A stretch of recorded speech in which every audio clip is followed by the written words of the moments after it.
السلام عليكم ورحمة الله وبركاته. مرحبا بكم معايا في قناتي قناة ام لقمان. نتمنى تكونوا بخير وعلى خير. احنا على ابواب رمضان ان شاء الله.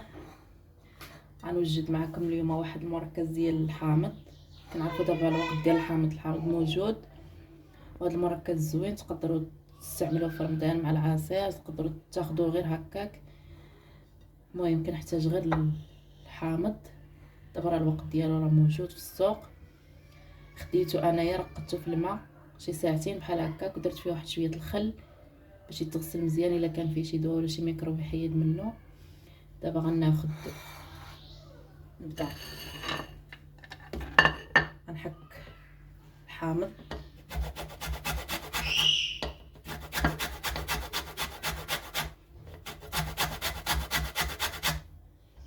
غنحط غير القشره الصفراء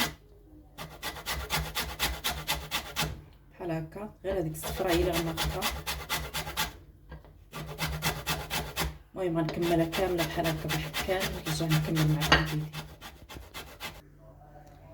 بعد ما حكيتهم كاملين درت لهم غير القشره الصفراء، نديرها في واحد الاناء.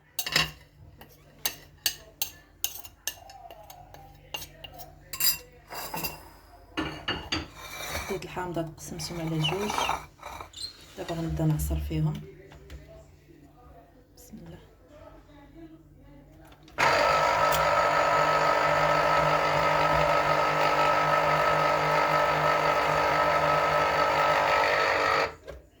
غنعصرهم كاملين وغنرجع باش نكمل معكم الفيديو.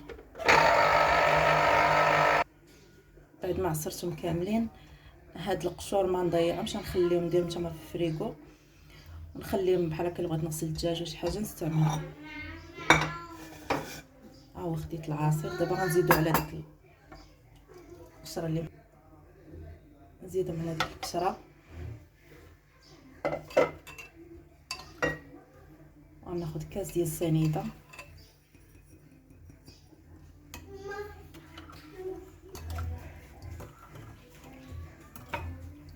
غنزيد شي شويه السنيده. نتوما على حسب الحلاوه، اللي بغى اكثر يدير اكثر، اللي بغى اقل يدير اقل.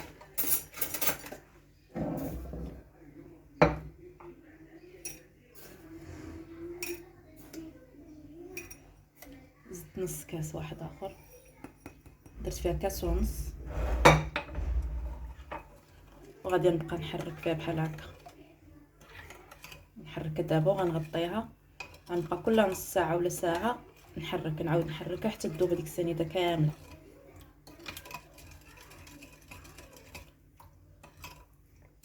صافي نبقى عليها بحال هكا حتى تذوب هذيك السنيده كامله، ومن بعد نرجع معكم. هو بعد ما دار السكر مزيان، تبقاي كل شويه تحركوها شويه شويه، كل نص ساعه ولا ساعه تحركوها حتى يذوب داك السكر مزيان.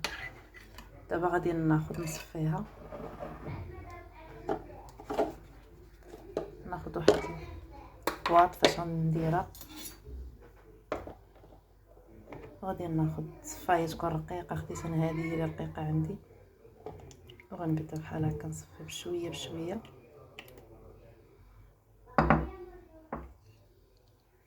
حتى تصفى مزيان. ما نخليش فيها كاع دوك قشور، غير العصير بوحدو. غنكمل كامل هذا الشيء ونرجع معكم باش نكمل معكم الفيديو. هو بعد ما صفيته كامل كيجي بهذا الشكل.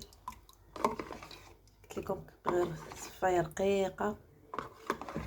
وهاد القشور ما نحتوش حتى ما نحتفظ بهم في المجمد، نبقى نزيدهم في الكيكه بحال هكا. دابا غناخذ كاس فيه الماء، وغنزيد جوج ولا ثلاثه على حسب الرغبه، كل واحد كيفاش كيبغي.